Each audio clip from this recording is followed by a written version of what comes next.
¿ok? Qué bueno es Dios. Pero esta mañana yo quiero compartir con ustedes una reflexión. Es muy sencilla. Seguramente ustedes han oído hablar del tema. Seguramente muchos conocen de lo que yo voy a compartir. Lo que pretendo es que ustedes refresquen la memoria, la mente. Una de las cosas más fáciles del ser humano es olvidar.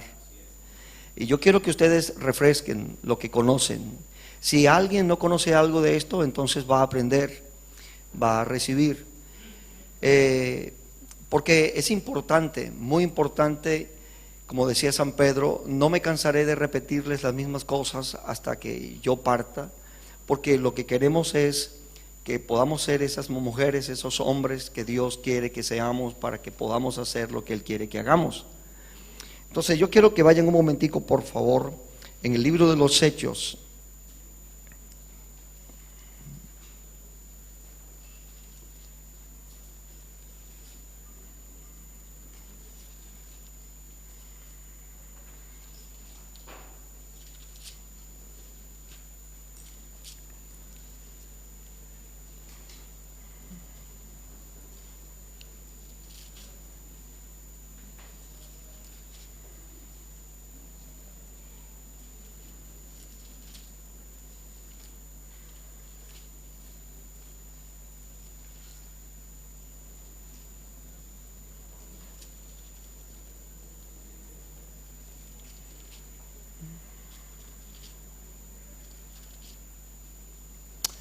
Capítulo 8 del libro de los Hechos, versículo 26.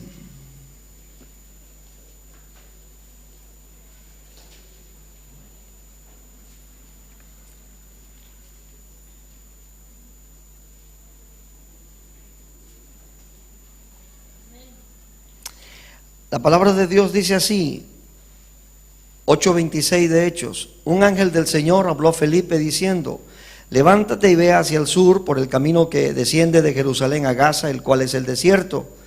Entonces él se levantó y fue, y sucedió que un etíope, eunuco, funcionario de Cándace, reina de los etíopes, el cual estaba sobre todos sus tesoros, había venido a Jerusalén para adorar.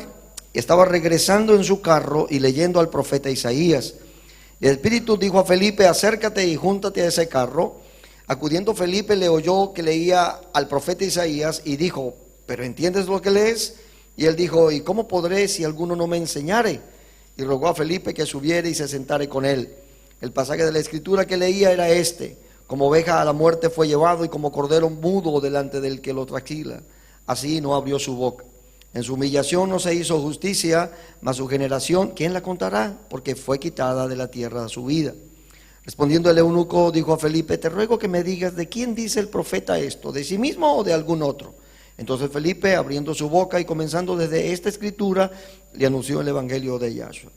Y yendo por el camino, llegaron a cierta agua, y dijo el eunuco: aquí hay agua, ¿qué impide que yo sea bautizado? Felipe dijo: si crees de todo corazón, bien puedes. Y él respondiendo dijo: creo que Jesucristo es el Hijo de Dios. Y mandó parar el carro, y descendieron ambos al agua, Felipe y el eunuco, y le bautizó. Cuando subieron del agua, el Espíritu del Señor arrebató a Felipe, y el eunuco no lo vio más, y siguió gozoso su camino. Pero Felipe se encontró en Azoto, y pasando anunciaba el evangelio en todas las ciudades hasta que llegó a Cesarea. Ahora, es interesante una cosa. A mí me impresiona el texto y me motiva a estudiarlo con detalle un elemento. Lo que pasó con Felipe pasó en un momento de su vida donde estaba en el punto más alto de su ministerio. O sea, Felipe era un hombre evangelista y que Dios estaba usando haciendo cosas tremendas. Estaba haciendo cosas que sus ojos podían ver y podían experimentarse el cumplimiento de las palabras que habían sido dichas desde antes por los profetas y por los apóstoles. En Samaria había llegado el Señor haciendo maravillas. La gente estaba convirtiéndose al evangelio. pero habían testimonios de cosas que estaban pasando, de sanidades y de señales y de cuantas cosas usted pudiera estar queriendo ver, y estaban sucediendo allí.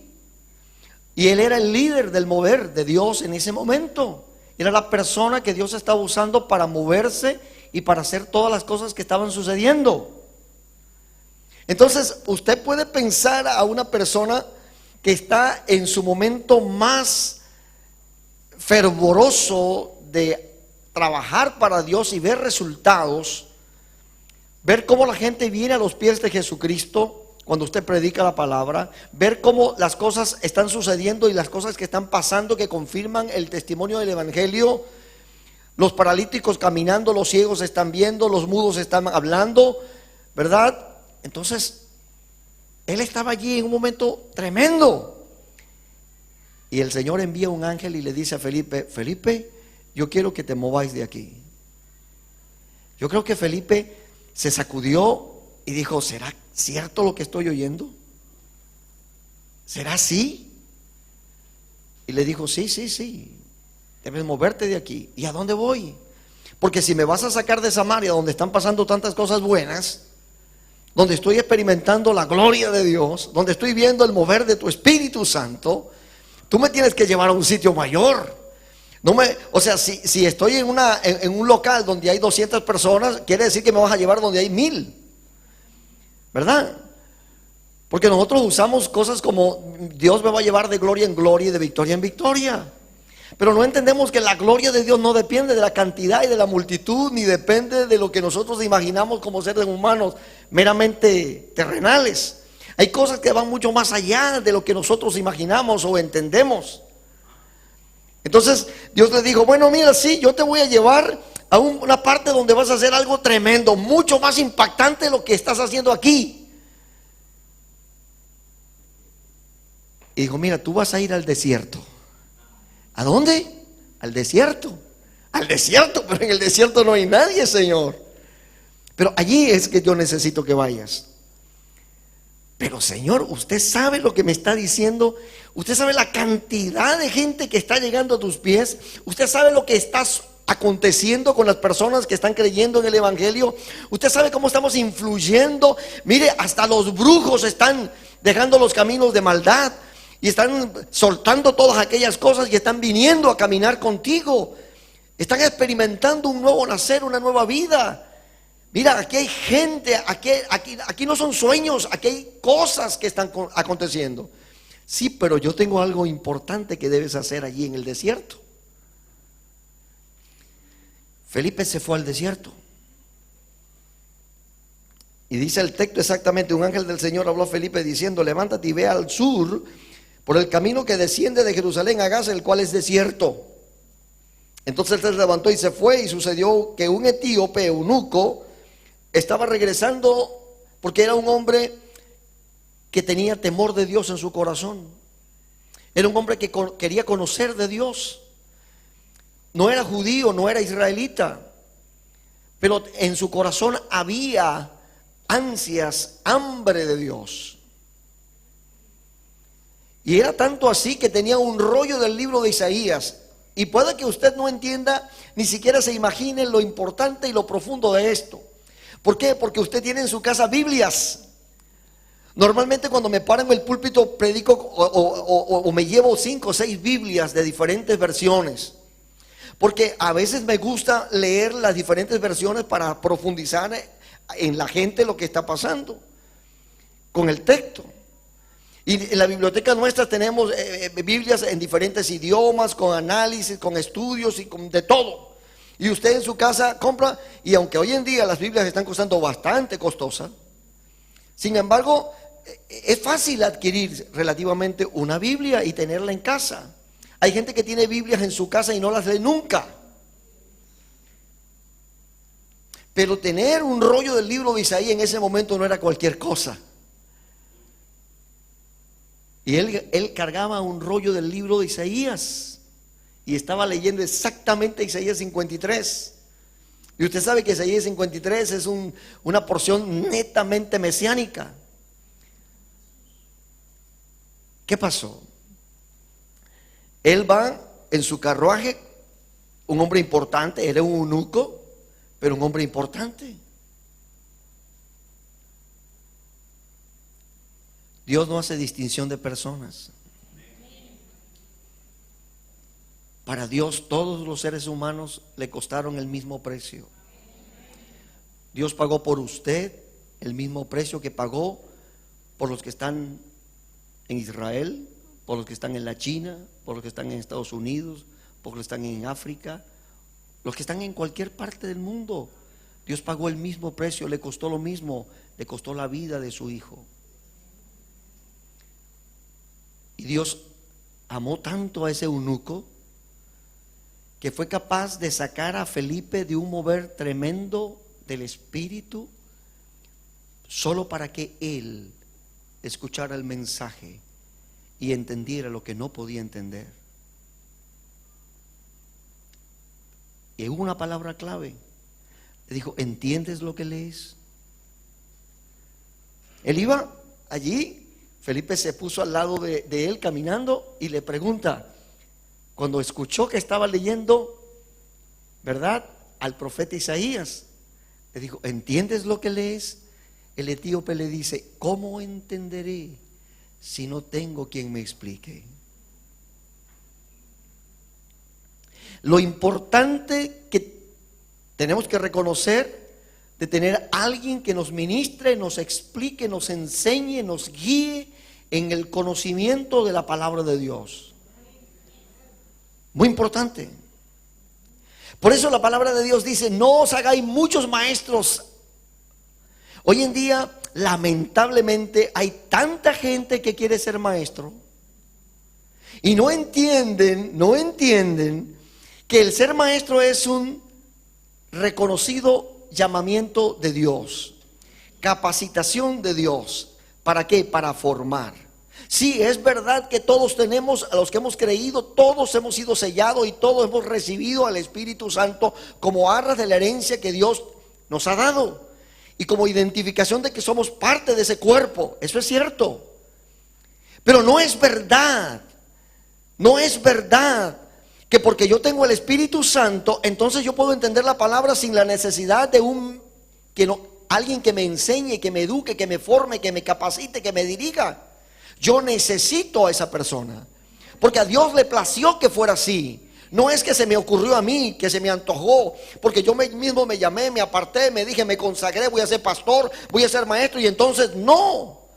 Dios nos llamó, nos apartó, nos dedicó, nos formó, nos preparó y nos dio la capacidad, el discernimiento, la sensibilidad de percibir del Espíritu Santo la palabra para poder ministrarla y darla donde tenemos que darla y cómo tenemos que darla, en el tiempo que tenemos que darla.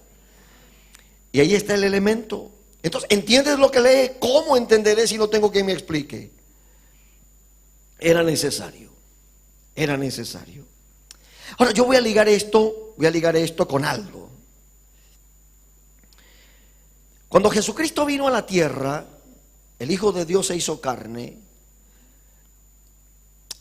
su gente lo rechazó.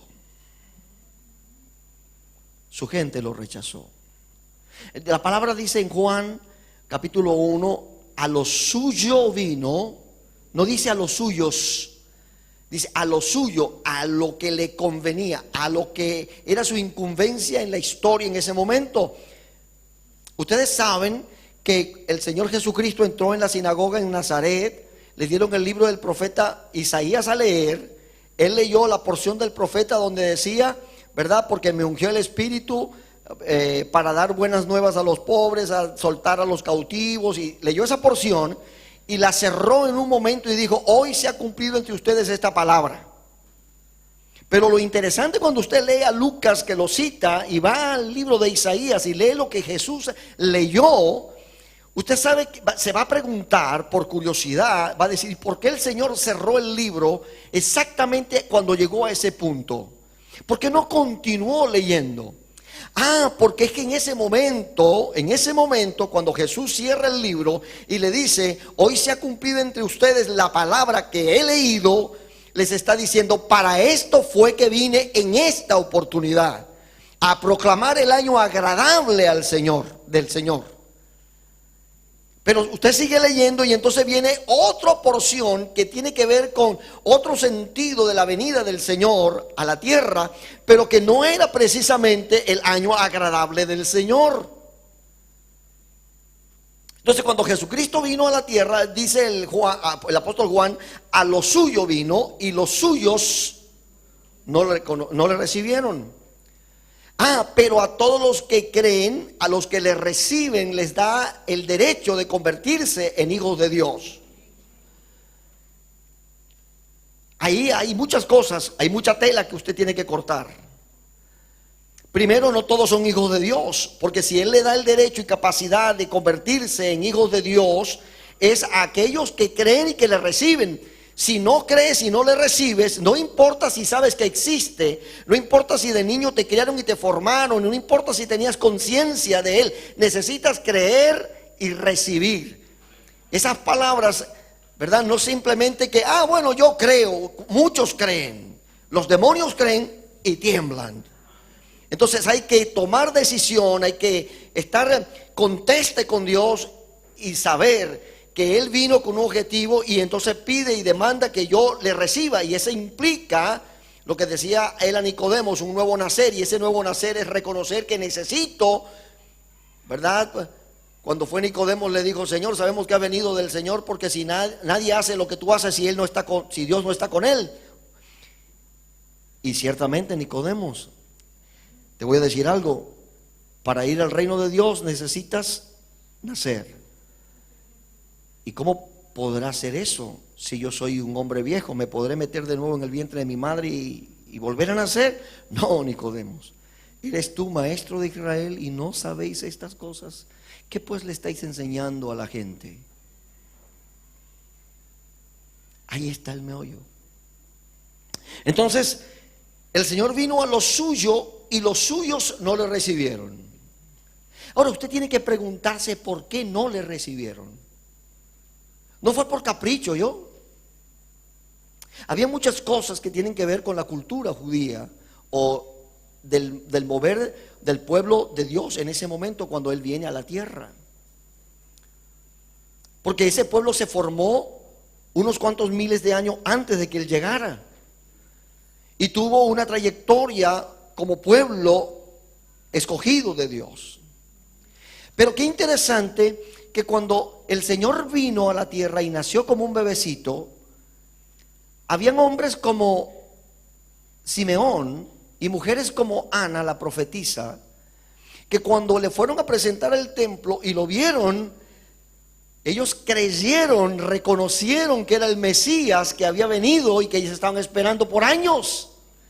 Y era un bebé, pero lo conocieron. ¿Y cómo es que lo conocieron? Ellos estaban apartados sirviéndole a Dios y el Espíritu les reveló que ese niño era el Mesías. Ese Mesías creció y se hizo un hombre y la gente no lo reconoció como el Mesías. ¿Por qué? Bueno, ¿ustedes recuerdan a Juan el Bautista? Juan el Bautista era el primo hermano del Señor, hijo de Elizabeth, la prima hermana de Miriam o de María, la mamá de el Señor. ¿Y qué pasó? A él le preguntaron porque Juan era un profeta que la gente le tenía respeto. Juan era un hombre de Dios y proclamaba el evangelio del reino de Dios y le decía a la gente: arrepiéntanse y acérquense, hagan obras de arrepentimiento para que ustedes estén preparados para la venida del Señor. Cuando el Señor Jesucristo apareció a los 30 años para ser bautizado, Juan le dijo: pero espérate un momentico, necesito yo ser bautizado por ti y te voy a bautizar yo. Y el Señor le dijo: es necesario que se cumpla toda justicia de los hombres, bautízame. Era necesario. Pero él sabía que ese era el Mesías, porque Dios le había revelado a él: sobre quien veas descender al Espíritu Santo en forma de paloma o como desciende una paloma, entonces tú sabrás que ese es mi hijo. Y cuando Juan estaba bautizando, escuchó una voz mientras estaba sumergiéndole y saliendo, que decía: este es mi hijo amado en quien me complazco. O sea, Juan estaba seguro de quién era el Mesías. ¿Cierto? Le preguntaron: ¿tú eres el Mesías? No, de ninguna manera. Detrás de mí viene uno que yo no soy digno de desatar la trenza de su zapato, ¿verdad? Yo no soy el Mesías. Yo soy uno que he venido a prepararle el camino al Mesías. Pero ustedes saben lo que pasó después. Y por eso la importancia de tener quien nos enseñe y de nosotros tener diligencia y esfuerzo por aprender y aplicar, como dice Proverbio, la palabra de Dios a nuestro corazón. Porque necesitamos estar preparados para las cosas que están por delante. Juan el Bautista, llegó el momento en que lo encarcelaron porque era un hombre profeta de Dios muy preciso y no tenía ninguna cosa en la lengüita para decirle las cosas a quien tenía que decírselas en el momento que tenía que decírselas. Y él le tenía dicho al rey Herodes: tú eres un adúltero, tú eres un hombre que no estás viviendo conforme debe vivir un hombre, un rey, tú estás viviendo en fornicación con la mujer de tu hermano. Y Herodes le tenía temor, miedo. La mujer se la ingenió, ¿para qué? Para que lo metieran preso. Lo metieron preso y después se la ingenió para que le quitaran la cabeza y lo mataran. Y eso fue lo que pasó. Pero antes que lo mataran, estando él en la cárcel, ¿verdad? Las cosas estaban pasando y pasando, y oía tantas cosas Juan el Bautista de lo que estaba haciendo el Mesías o ese maestro ese que está enseñando, llamado el Nazareno, que el pato, que la guacharaca. Entonces un día agarró a sus discípulos y le dijo: mire, yo quiero que ustedes vayan allá a donde está el maestro Jesús el carpintero de Nazaret, y le pregunten de parte mía, díganle que Juan el Bautista les manda a preguntar que si él es el Mesías o vamos a esperar a otro. ¿Y quién está mandándole a preguntar quién era él? Juan el Bautista. Usted se sorprende. Eso tiene que moverle el piso a usted cuando lo lee. Eso tiene que hacerle pensar por qué pasó esto. Y usted tiene que tener respuestas que le satisfagan no su curiosidad, sino su espíritu, porque algo Dios está tratando de hacer con usted. No es simplemente, eso no está escrito allí, ay, porque es historia, ay, está aquí, ay, porque a alguien le interesará. No, para todos nosotros es interesante. Y necesitamos entender y comprender y discernir y aplicarlo a la vida. El Señor Jesucristo entendió perfectamente lo que estaba pasando con Juan.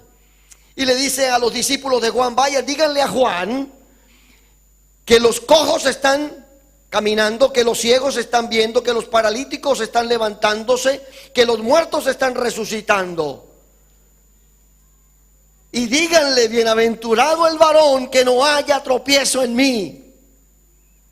Y se fueron los muchachos para que Juan, y el Señor Jesucristo se quedó conversando con los que estaban allí oyéndole, y digan: ¿y qué salieron ustedes a ver al desierto? Y entonces allí bendice y declara quién es Juan. Y el Señor no se molesta, el Señor no critica a Juan, el Señor entiende lo que está pasando con Juan. Pero eso es importante, que usted dirá: pastor, ¿y qué tiene que ver todo esto con lo que usted comenzó hablando de Felipe, que estaba y nosotros creíamos que nos iba a predicar y estábamos listos, y de repente nos quitó el manjar de la boca y nos manda otro taquito allí? ¿Qué pasó? Bueno, precisamente que le estoy armando lo que usted tiene que entender. Ese es el punto.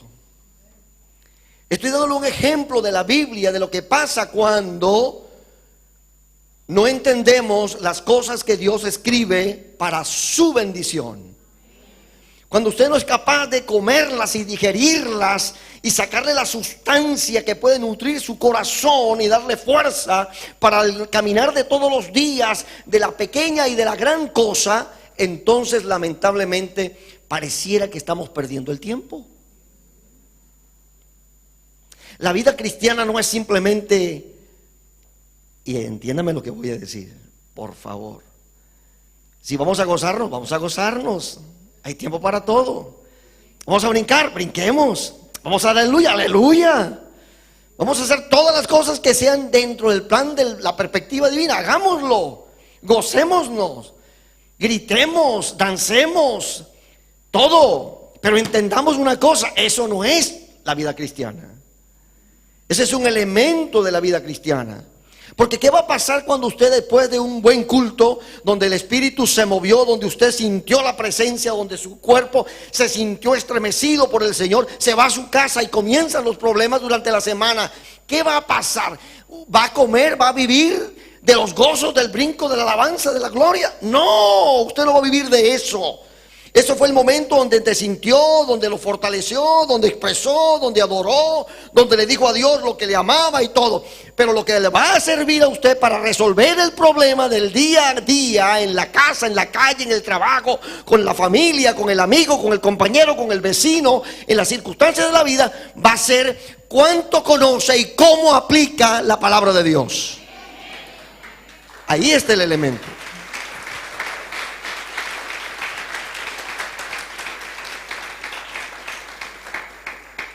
Y precisamente allí está el punto. Los judíos rechazaron a Jesús porque el Jesús que vino no concordaba con lo que ellos tenían en su perspectiva. Si ellos hubiesen entendido el mensaje de Moisés en la Torá, si hubiesen entendido el mensaje de los profetas, Daniel, Jeremías, Ezequiel, Isaías, Malaquías, todos ellos, si hubiesen comprendido la perspectiva revelada por Dios a través de David en los Salmos, ellos no hubiesen rechazado al Mesías. Pero ellos no entendieron que el Mesías sería un Mesías sufriente. Para ellos el Mesías tenía que ser un guerrero como David, que venía a libertarlo del yugo opresor del Imperio Romano. Ellos tenían la perspectiva del celote. Ellos tenían la perspectiva del herodiano. Ellos querían un Mesías guerrero que viniera a defenderlo. Y estaban insistiendo, y sus discípulos, esa era la perspectiva que tenían. Y le dijeron: Señor, ¿vas a restaurar el reino de Israel en este tiempo? Se lo preguntaron antes de morir y después de morir. En el momento que está ascendiendo el Señor, todavía le están preguntando: Señor, ¿vas a restaurar? Ellos estaban peleando quién se iba a sentar a la derecha y quién se iba a sentar a la izquierda. ¿Se acuerdan? Juan y Santiago. Y la mamá, que se le iban a llevar las hormiguitas de ellos dos, fueron y le preguntaron, que quiso proponerle: Señor, te vamos a pedir algo. Yo quiero que cuando vengas en el reino, cuando lo establezca, uno de mis hijos se siente a tu derecha y el otro se siente a tu izquierda. Oh, ella no entendía lo que estaba diciendo. Eso va a pasar, ¿saben? Eso va a pasar. Y eso es lo que yo quiero hoy dejarle sembrado en su corazón.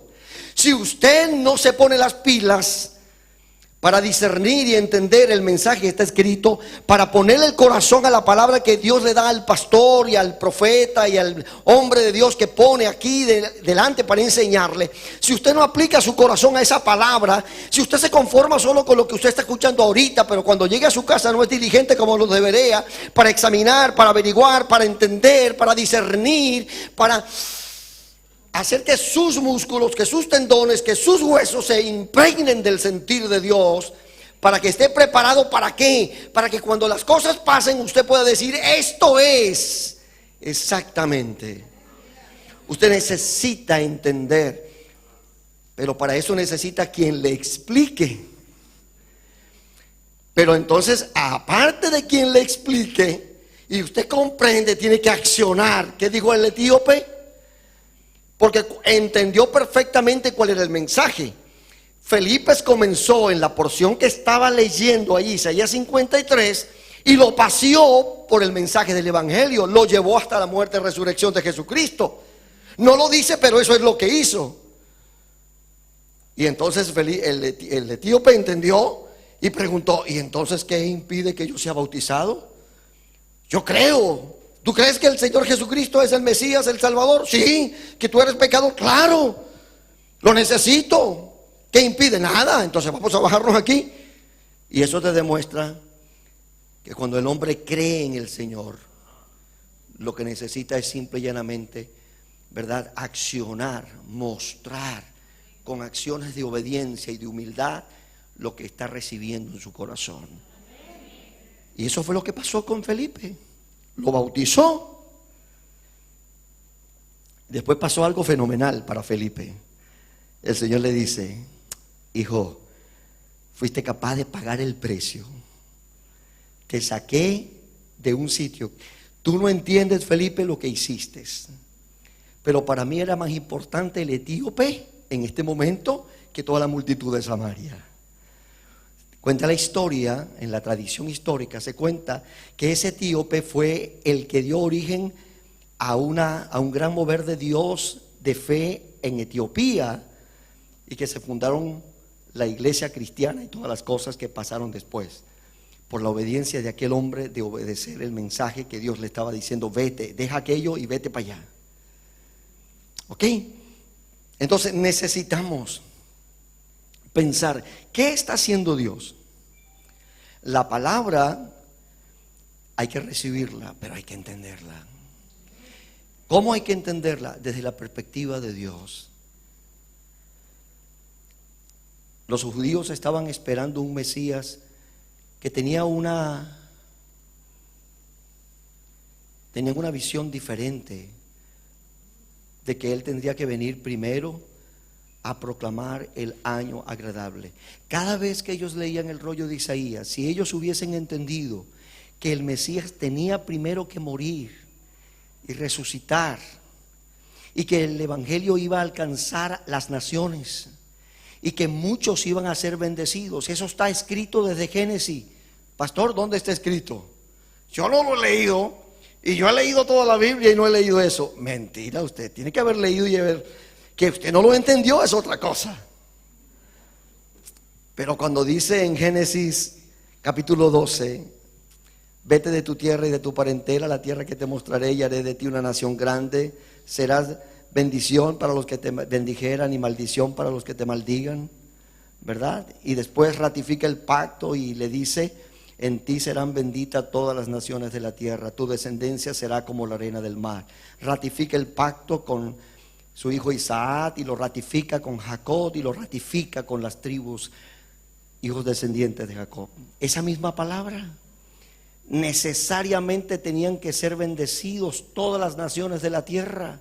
Dios los llamó a ellos para ser un reino de sacerdotes. Cuando ellos leen eso en el libro de Deuteronomio, necesitaban comprenderlo, pero no lo comprendieron porque eran miopes en el entendimiento, y todavía siguen siendo miopes en su comprensión. Pero lo triste es que el pueblo de Dios, que dice que hoy sigue el Señor, que tiene el Espíritu Santo, que le guía a toda verdad, que le recuerda todas las cosas que el Señor Jesucristo hizo y enseñó, ese pueblo también es miope y no entiende, no es capaz de percibir el alcance de la palabra que fue revelada por el Espíritu a los profetas y a los apóstoles. Lamentablemente. Y entonces la pregunta es: ¿vendrán las cosas que vienen y usted estará listo para entender lo que va a pasar? Nosotros los evangélicos decimos: Cristo está pronto por venir. Y le pregunto, ¿entendemos lo que estamos diciendo? ¿Entendemos las señales que están aconteciendo? ¿Estamos nosotros haciéndole un seguimiento al reloj de Dios? Y usted dirá: ¿y dónde está el reloj de Dios, pastor? Bueno, si alguien quiere saberlo, se llama Israel. ¿Sabe lo que está pasando con Israel ahorita en este momento? ¿Usted quiere saber lo que va a pasar mañana? Mire, ponga su corazón, su visión en lo que está pasando en Israel. Y usted va a poder entonces ser sensible a la voz del Espíritu que está ministrando y está diciendo con la palabra profética revelada aquí en la Biblia por miles de años antes lo que va a acontecer. Escúcheme esto que voy a decir. nosotros, los cristianos evangélicos, hemos hecho diferencia entre los judíos o entre el pueblo de Israel y nosotros. Esto responde a una perspectiva teológica. Yo entiendo eso. Pero mire esto. Nosotros los cristianos evangélicos decimos que nosotros somos el fruto de un nuevo pacto. Que los israelitas eran el antiguo pacto. Usted sabe que usted no va a poder entender nunca va a poder entender el libro de Hebreos si usted no entiende el libro de Levítico. Usted puede leer el libro de Hebreos y usted va a quedar como bombillo si usted no entiende el libro de Levítico. Pero el libro de Levítico es una unidad de revelación. Para entender Levítico tiene que comprender la raíz que se demostró, se plasmó en Génesis. Y tiene que comprender cómo se formó el pueblo de Israel y cómo salió del Éxodo. Y entonces Levítico va a ser simplemente el armario de Dios para poder instrumentar su plan hacia el futuro. El Levítico le dice en el capítulo 23 que Dios decidió hacer fiestas para que el pueblo de Israel las celebrara. Nosotros decimos, bueno, esas fiestas son para ellos. Nosotros somos la iglesia, el pueblo de Dios de ahora. Y caemos en la teología del reemplazo. Nosotros hemos reemplazado al pueblo que era antes el pueblo de Dios y que volverá a ser el pueblo de Dios, pero diferente a nosotros. O sea, Dios tiene dos pueblos. Pero cuando usted lee la Biblia y le pone el corazón a la Biblia, usted va a entender y comprender que Dios tiene un pueblo. Porque cuando habla el libro de Hebreos del nuevo pacto, del cual nosotros, la iglesia y los pastores evangélicos y los maestros de la palabra hemos enseñado por tradición histórica, de que eso se refiere a nosotros. Nosotros somos los herederos del nuevo pacto. Y citamos todos los libros, como Efesios, por ejemplo, para decir que de los dos pueblos hizo uno, que derribó la pared intermedia. Y estamos hablando que ahora somos un pueblo, pero todavía no terminamos de entender cómo es que es eso. Pero lo citamos porque lo escuchamos de los pastores. Y lamentablemente a veces los pastores tampoco han entendido. Y le ha sido difícil, como le fue a Juan el Bautista. Pero mire esto. Esas fiestas que están allí en Levíticos 23 son la fiesta de Pascua, que el pueblo celebraba la salida de Egipto. En el desierto, la muerte del Cordero, el día 14 del mes de Abib. Los panes sin levaduras, la segunda fiesta, que estaba hablando de Jesucristo limpiando la casa, la muerte y la resurrección.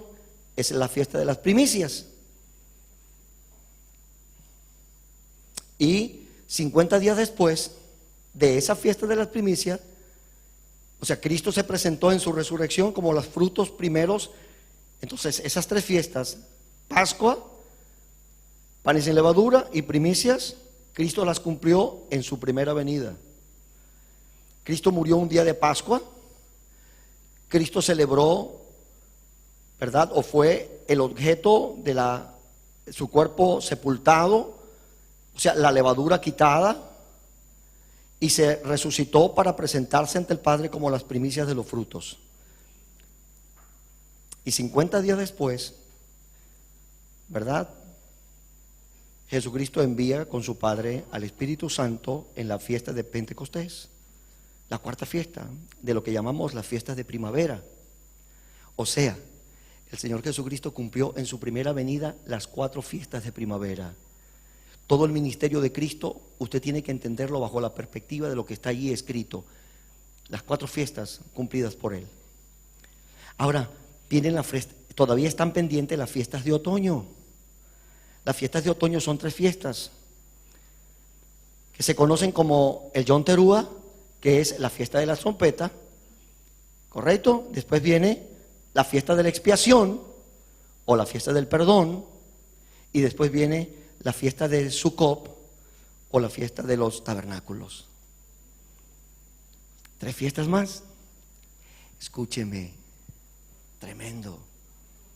Cuando usted lee la palabra, cuando usted entiende el mensaje que está, Él le está diciendo: Jesucristo va a venir de nuevo a la tierra para cumplir esas 3 fiestas.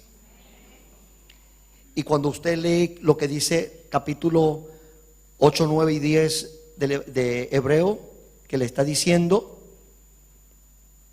que Dios hará un nuevo pacto, lo está citando literalmente. Escúcheme, está citando el escritor de Hebreo literalmente al profeta Jeremías, capítulo 31 hasta el 33.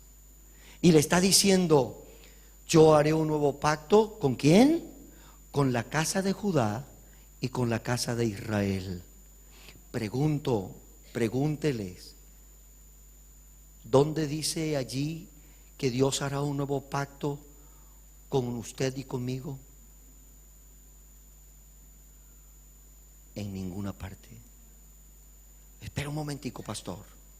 ¿Cómo es eso?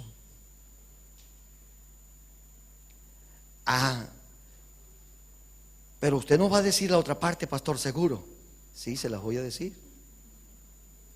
Cuando usted lee la escritura en Hebreos, que dice que Dios hará un nuevo pacto con la casa de Israel y con la casa de Judá, está pensando en el pueblo de Israel, que se dividió en 2 reinos, reino del norte, reino del sur, cuando el problema que hubo con Salomón, y se dividió en 2 partes. Cuando la Biblia dice que va a hacer un nuevo pacto con esa casa, el problema se lo resuelve Dios tranquilo cuando usted lee capítulo 11 del libro de Romanos. ¿Qué dice capítulo 11 del libro de Romanos?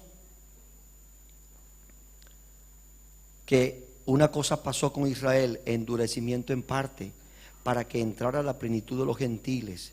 Y una vez entrada la plenitud de los gentiles, y le pregunto, ¿usted sabe lo que significa la palabra gentil? Seguramente nosotros conocemos que la palabra gentil era en una forma despectiva la manera como los israelitas llamaban a los que no eran judíos y le decían que eran como perros. Pero la palabra gentil, lo que significa en el hebreo, es fuera de pacto. De manera que nosotros los gentiles, que no somos del pueblo de Israel, somos conocidos como gente fuera del pacto. ¿De qué pacto? Del pacto de Dios. ¿Con quién? Con el pueblo de Israel. Y Dios dice que habrá un nuevo pacto. ¿Con quién? Con la casa de Israel y la casa de Judá. ¿Dónde lo consigo? En Jeremías. Ahí lo va a leer. Capítulo 31, capítulo 33. Y entonces nosotros, pastor, nosotros somos los que estábamos fuera del pacto, pero que en Romanos capítulo 11 Dios dice que Dios sacó una rama del olivo real e injertó a el olivo silvestre. Usted y yo somos el olivo silvestre. Dios nos injertó, ¿dónde, mi amado? En el árbol de la olivo real. Escúcheme, cuando los que trabajan con la agricultura, es una ciencia que está dentro de la rama de la agricultura, pero que es hacer el trabajo de cortar para injertar. Cortan aquí, cortan allí, no sé cómo lo hacen, pero lo hacen. Injertan una rosa en otra rosa y producen un mixto, hacen cualquier otro producto, otra fruta. Pregunto, ¿hacen una nueva planta o hacen que lo que están injertando sea parte de esta planta que está donde está injertándose? Es parte de esta planta donde está injertándose. Quiere decir que esa es la manera como podemos comprender lo que somos. Somos el pueblo de Dios. Gálatas capítulo 6 dice que nosotros somos el Israel espiritual, el Israel de Dios, el pueblo de Dios, un pueblo. Dios nos ha hecho un pueblo a los que estaban en pacto y a los que estaban sin pacto. Y nos ha unido en Cristo Jesús como herederos de todas las promesas y de los bienes prometidos desde Abraham. Hermanos, para que nosotros estemos preparados y no nos pase lo que le pasó a los israelitas cuando Cristo vino en su primera venida y lo rechazaron porque tenían un criterio diferente del Mesías, y lo tenían porque aunque leían en la sinagoga la palabra de Dios todo el tiempo y les explicaban los maestros de la ley la palabra, ellos no estaban aplicando su corazón a la palabra, no estaban prevenidos, no estaban preparados para discernir. Y cuando acontecieron las cosas, no lograron entender porque tenían otra perspectiva de su Mesías. Los judíos discutían con el maestro, con Jesús, y no entendían el lenguaje que hablaba, porque Jesús estaba hablando de amor, de paz, de perdón, de misericordia, y decía, pero bueno, papá, esto no puede ser el Mesías, porque el Mesías que nosotros estamos esperando es uno que le va a caer a plomo a los romanos, que nos va a sacar de este yugo, que nos va a liberar de esta maldición que tenemos por 600 años. No puede ser. ¿Qué pasó con Judas, el que traicionó a Jesucristo? Judas, cuando traicionó a Cristo, lo que hizo simple y llanamente, él estaba convencido que ese era el Mesías. Él estaba seguro que Jesucristo era el Mesías. Y lo que quiso hacer Judas cuando lo traicionó fue hacer que él reaccionara, ¿verdad? ¿Y por qué creen ustedes que Judas fue y se mató? Judas fue y se mató porque vio que Cristo mantuvo su actitud como oveja que va al matadero. Porque así tenía que ser. Los apóstoles, cuando él le dijo, mire, me van a matar, pero tranquilo, yo voy a resucitar al tercer día, se veían entre ellos, ¿qué es eso de resucitar? Que va a resucitar. Y cuando resucitó, vieron la tumba vacía y no lo creían. Y cuando aquellos que iban camino de Maús salieron corriendo, mira, es verdad, resucitó porque se nos apareció y lo vimos nosotros. Es cierto, resucitó. Y decían, ¿no ardía el corazón nuestro cuando nos paseaba por toda la palabra de Dios y nos enseñaba las escrituras que hablaban de eso? O sea, comprendieron la idea de la resurrección después que Cristo resucitó. Aquel Pedro que era salido para todas partes, pero que dijo, no, yo no te voy a entregar nunca, Señor, nunca te voy a negar, me voy a morir si es necesario. Lo negó. Pero después fue el hombre que, cuando descendió el Espíritu Santo sobre él, disparó un sermón que convirtió a 3,000 personas, y después hizo uno que convirtió a 5,000. La vida cambió cuando comenzaron a rendirse a la perspectiva de la visión del Mesías.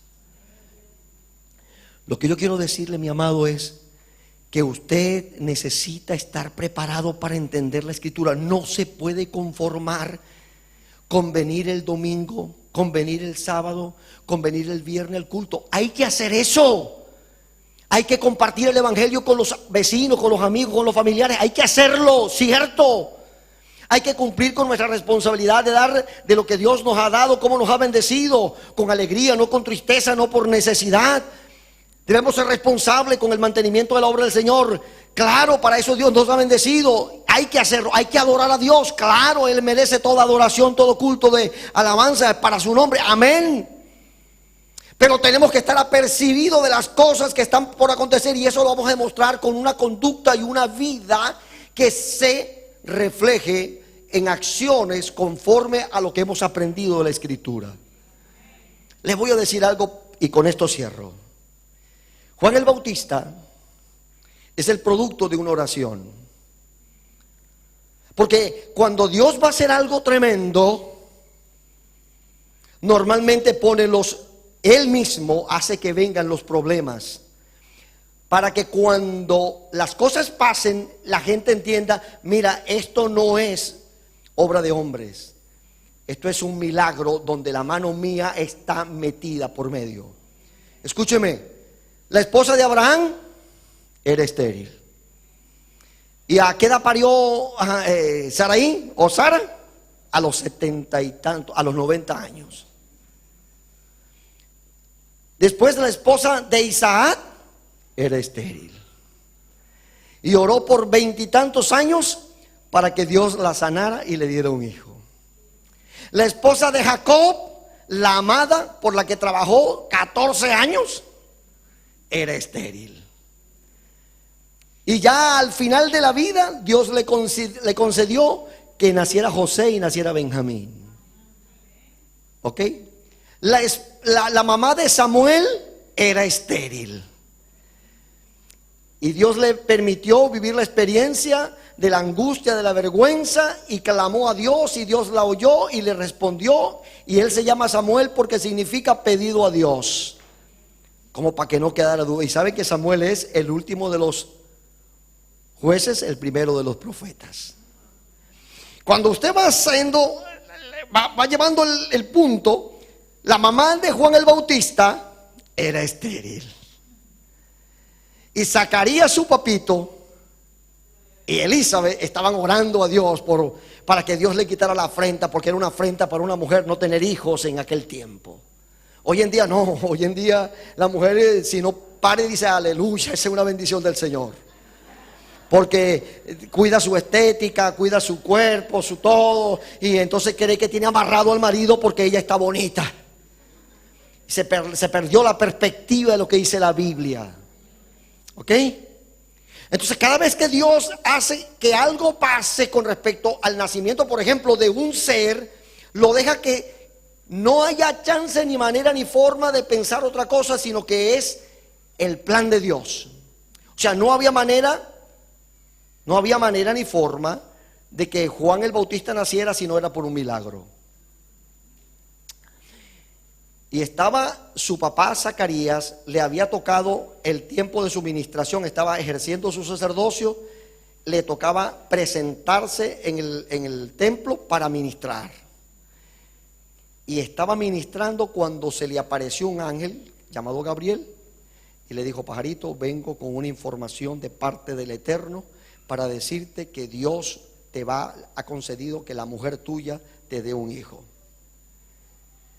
¿Y usted sabe lo que hizo Juan? Juan dijo: ¿y cómo va a ser eso? Él le dijo: mira vos sois cómodo, le dice. Me estáis pidiendo un hijo hace años, vengo con la respuesta ahorita para ti y me preguntas que cómo es eso. Bueno, para que sepáis y entendáis cómo va a ser, te vas a quedar mudo. Y el muchachito se va a llamar Juan, ¿oíste? Cuando él salió de la administración, la gente le habló.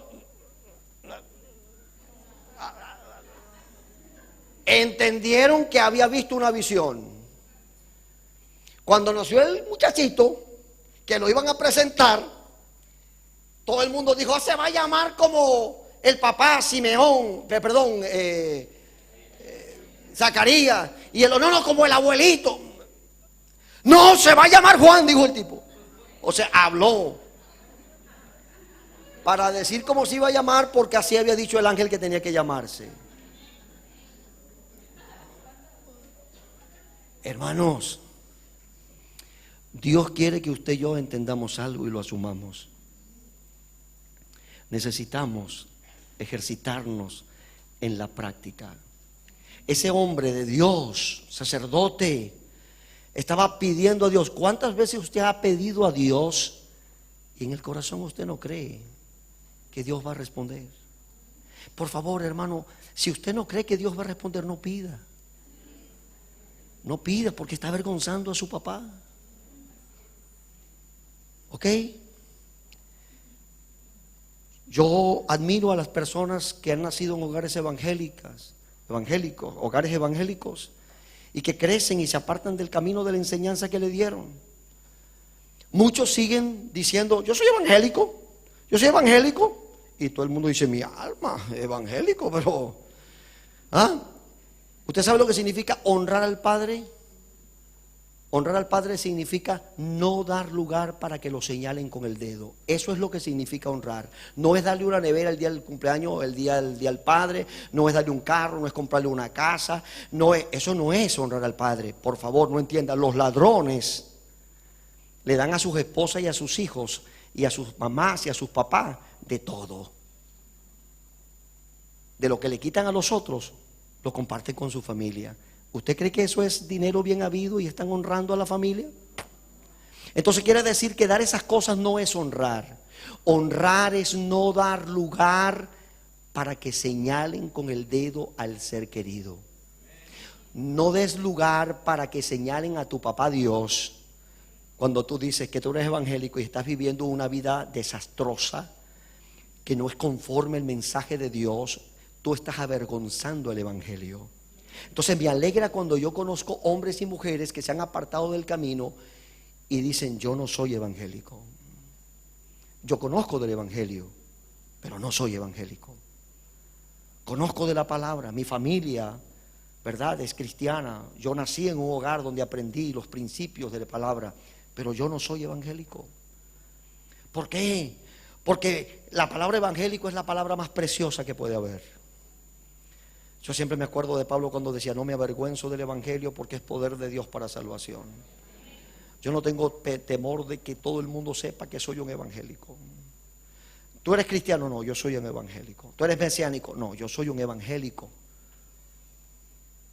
Porque yo creo en el evangelio y sigo el evangelio y practico el evangelio de Dios.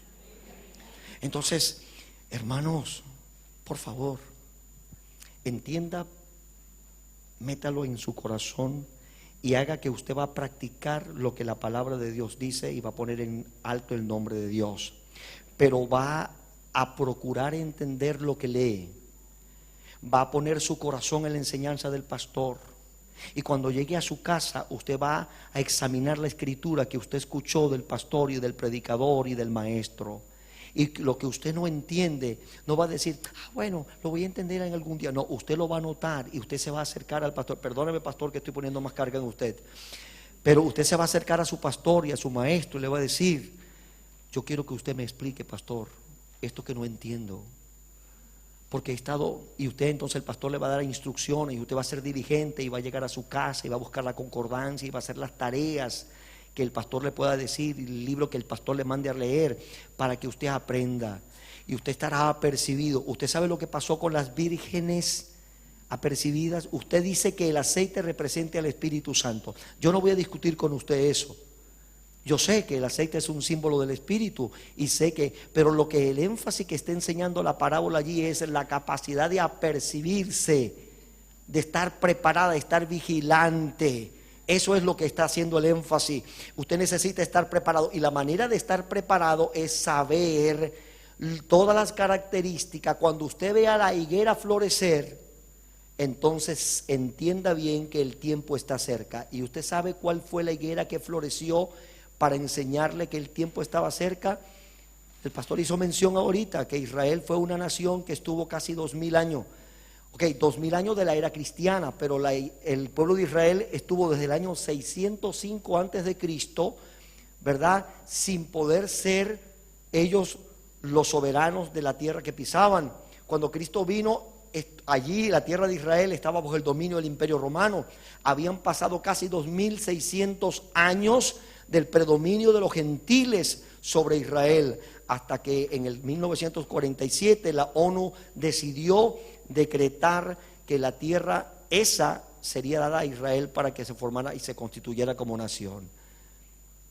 Allí la higuera floreció. Y cuando florezca la higuera, tened por cierto, es una señal de Dios dicho por el apóstol en Mateo 24, entiende que el tiempo está cerca. Dios quiere que usted y yo estemos apercibidos. Y la manera de estar apercibido es entender el mensaje que leemos. Necesitamos aplicar nuestro corazón. Que el Señor te dé entendimiento.